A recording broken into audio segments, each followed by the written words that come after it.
நம்ம இன்னைக்கு எல்லாரும் ஆண்டவரை பார்த்து சொல்ல முடியுமா? ஆண்டவரை நீர் மாத்திரம் தான் என் தேவன், உண்மை மாத்திரம் தான் நான் உயர்த்துவேன். நம்ம சொல்லுவோம், ஆமா நான் ஆண்டவர் தான் என் தேவனா இருக்காரு, இயேசு கிறிஸ்து தான் என் தேவனா இருக்காரு, கர்த்தர் தான் என் தேவன் சொல்றோம். ஆனா அவரை உயர்த்துறோமா? அவரை தாண்டி நம்ம குடும்பங்களையோ, பிள்ளைகளையோ, இல்ல உறவுகளையோ, சொந்த பந்தங்களையோ, கணவரையோ, மனைவியோ, வேலையோ, படிப்பையோ, சொத்தையோ, தாழ்வு எதை உயர்த்துறோம்? எதுக்கு இம்பார்ட்டன்ஸ் கொடுக்கறோம்? எது நம்ம மேன்மை பாராட்டுறோம்? இல்ல நான் செஞ்சுட்டேன் அந்த மாதிரி காரியங்களை பண்றோமான்னு கொஞ்சம் ஆலோசனை பண்ணி பாருங்க. உமது நாமத்தை துதிப்பேன், கர்த்தருடைய நாமத்தை தான் துதிக்கணும். இன்னைக்கு சினிமா பாட்டு, அந்த பாட்டு, இல்லைனாக்க வேற ஏதாவது ஒரு இது சாங்ஸ் அது இதுன்னு பண்ணாக்க அது தேவனை துதிக்கிறது இல்ல, மத்த இதை நம்ம துதிக்கிற மாதிரி ஆயிடும். அது தேவனுக்கும் நமக்கும் நடுவுல என்னத்த பாவத்தை உண்டு பண்றது, இடைவெளியை உண்டு பண்ணும். தேவனை விட்டு நம்ம தூரம் போயிடுவோம்.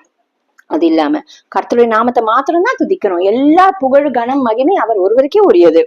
நீர் அதிசயமானவர்களை செய்து நம்ம வாழ்க்கையில எத்தனையோ அதிசயம் அற்புதங்களை ஆண்டவர் செஞ்சிருக்காருல்ல.